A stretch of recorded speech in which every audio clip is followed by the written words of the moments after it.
I wanted to post a video today and talk about how important it is to find your soul in the recovery of narcissistic abuse. Not just recovery, but while you're in it. I feel like had I not dove into my spirituality, I don't know if I would have had the strength or willpower to really push through to get to where I am today, to who I am today, the woman I am and the mother that I am. So there were some things that I wanted to share with you. And it is that narcissists are here to wake us up. Without the experience, I couldn't have broken myself down to completely change every paradigm of myself. And that's so important. I love the word paradigm because it just describes how multifaceted we are and how our levels to love, understanding, empathy, they just lie so deep. There's so many levels to this that I've learned through my recovery. Another thing that is important, I know I mentioned in previous videos to educate yourself on what happens when you are in these narcissistic relationships. And there's a ton of stuff that is out of our control. And it is literally the human body responding to what's happening. And adrenal meltdown is huge. It's a big one. But adrenal meltdown happens as an effect of prolonged narcissistic abuse. And it's something that's completely out of your control. So just understand that. And even if that brings you a different sense of awareness, then that's wonderful. Because for me, I felt like that did for me, understanding that certain things were out of my control. Because when you're in narcissistic relationships, you are continuously blamed for things and guilt tripped. It's part of their process. So, coming across things like adrenal meltdown, that is not your fault. It can cause you to act in ways that you would say are out of character for yourself. It can cause you to do things that are out of character for yourself. So it's very important to know what your body's reactions are to these things, this type of abuse. And I also wanted to mention how important it is that narcissists mimic their supply. And it sounds a little creepy to, well, maybe not, but like a very parasitic kind of analogy. But then that's why I was like, well, maybe not, because I'm sure if you're watching this, you wouldn't not refer to your person as a parasite. Anyway, they mimic their supply. So it's very important that as you're changing and as you're starting to regain yourself back, that you keep these things from them. If you notice that you found something that you're passionate about, you keep that from them because they will find a way to sabotage it. So there's a lot of things that you have to realize that they're sucking off of you. That sounds so weird. Oh my God. I can't take me nowhere, I swear. Anyway, so just be very aware of the fact that they study you and they're trying to just mimic and create like a mask, right? So we all know these narcissists wear masks, and the minute they see that you are changing or you're gaining yourself back, right? Changing, you're finding yourself, they will want to be what they think you want them to be. So again, it's like they're sitting there and they're painting the next mask. They're like, oh, she's into spiritualism. Okay, I'm going to be into spiritualism. Oh, you now like X, Y, and Z. Oh, that's so funny because I like X, Y, and Z now. Another important thing that I wanted to mention is that narcissistic abuse is domestic violence. And the reason why I feel that's so important to make people aware of is because I did not know that myself. And when you are a victim of narcissistic abuse, you feel very isolated. Another thing that I was debating on getting into, because I got into it with my other two videos that I lost. And I felt like that's what took up so much of my time. But I wanted to kind of talk about how my life was growing up. I didn't grow up in a very great environment. I grew up in foster care, shelters. My mom wound up getting custody of me and my siblings again.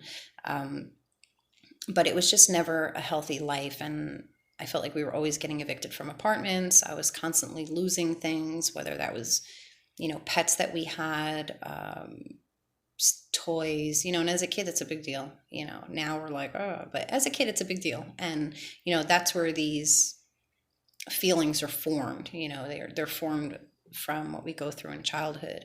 So I don't know if there is a link between people who fall victim to narcissistic relationships and their upbringing. I know for me, I was able to identify a ton of faulty things in my foundation, I guess is a nice way to phrase it. But yeah, there was a lot of faulty shit in my house of who I was, which led me to not see these red flags when they were there because I didn't know how to decipher any different. So a couple things I wanted to talk about with domestic violence, because I know I kind of like steered off of it, but I want to get back on it. I wanted to let you know that you are protected. And if it helps you to know that you are a victim of domestic violence, so be it. I mean, that helped me out a lot. I was able to schedule an appointment with my domestic violence center that was in the county that I was living at the time. And I was able to go in and speak with someone. And that was really eye-opening because at that point I felt like I really knew, well, that's a hard thing to say because now I'm looking back on, well, yeah, at the time, I'm pretty sure I felt like I knew what I was dealing with and what situation I was in, what my issues were. Anyway, the reason why I mention this is, when I went in and I spoke with a lady, she did like my intake. She was asking me all these questions, and she said to me, have you ever had, or have you ever been sexually abused in your relationship? And I sat there and I was just like, no, and I guess she must have noticed the confusion on my face or the fact that there was like this delay. So she said, well, let me elaborate for you and let me phrase this maybe differently for you. She's like, have you ever had sex when you did not want to, or did you ever feel pressured into having sex? And, when you think about being in a relationship, I don't want to just say in marriage, it just so happens I was married to this person, but you don't have to be married in order for this to make sense. But, I didn't see it like that. I didn't see it like, I had to be a willing participant. But then you don't also want to feel like, oh, well, that's a little extreme. I don't want to say, it was like, not consensual. But the bottom line is this. There's a thing called marital rape. And I posted something on it on my Instagram page a while back when I felt like it was a very important thing for me to discuss, because I feel like, and I still agree. I mean, the people who commented on it, a ton of people would message me and say, oh my God, I never thought of it like that. Or, you're right. And I remember when this lady broke it down to me, that in that moment, I was fine the whole time. And in that moment, I broke down. I just started crying. I couldn't believe it. And it was like this another reality set in. And that's when I realized, like, oh man, I've been in this marriage, in this relationship with this person for so long, and I don't think I even understand what a healthy sexual relationship is.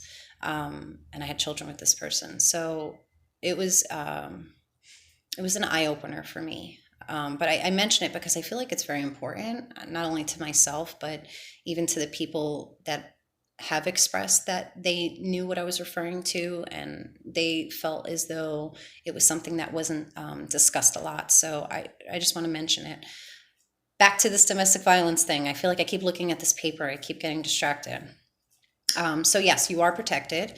It's important to come to terms with the fact that even if it has not been physical, it is still domestic violence. Domestic violence falls under a bunch of different categories. There's the physical abuse, mental abuse, emotional abuse, sexual abuse, financial abuse, which is using finances as a means to control. And it doesn't mean that you are relying on that other person for finances.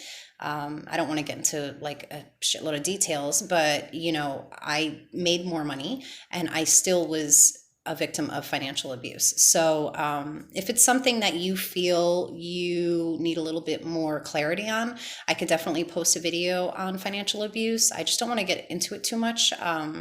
Again, because I'm paranoid as hell that my video is gonna disconnect me at some point and friggin' throw it into the vortex again. Okay, so moving along. If you yourself have found yourself getting physical or had been physical with your partner, you're not the bad guy. There's this thing that happens, and I know I mentioned it earlier, where you have a chemical imbalancement that occurs from prolonged exposure to abuse, and it will make you do, say, and act in ways that are out of your character. And again, when I use the word character, I'm referring to your soul. That's your soul. So like when you're engaged in something and you leave that situation and you feel less of a person because of your involvement in that, there's like this little thing inside of you. That's your intuition kind of telling you like, bitch, you're way too better for this. Like, what are you doing? So they throw my curses in there.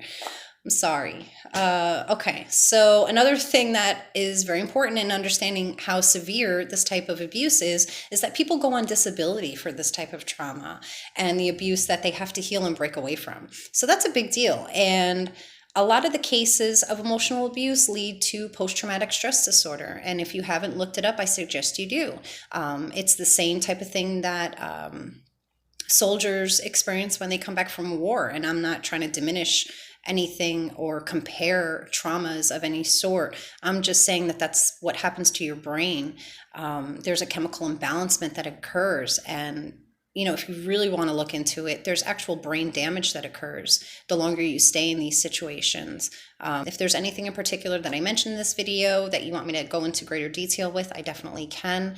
I will post another video. My plans are to post this one and to record another one about manipulation. I have my little my little list of things that I feel are very important. It's not a little list, it's a big list. So that's why I'm like, that's a whole nother video. Okay, so I love you. I thank you for watching. If you needed to hear today that you're a beautiful person, you are. I don't have to know you to let you know that I love you. Love was something that I learned, and I cultivated my love within my healing because I was never really shown love. So just trust that my love is genuine. My words are genuine, and I hope to help as many people as I can. If you feel that you know somebody who can benefit from watching my video, please share, comment, like, subscribe. I appreciate you all. I love you and sending you all my love and strength.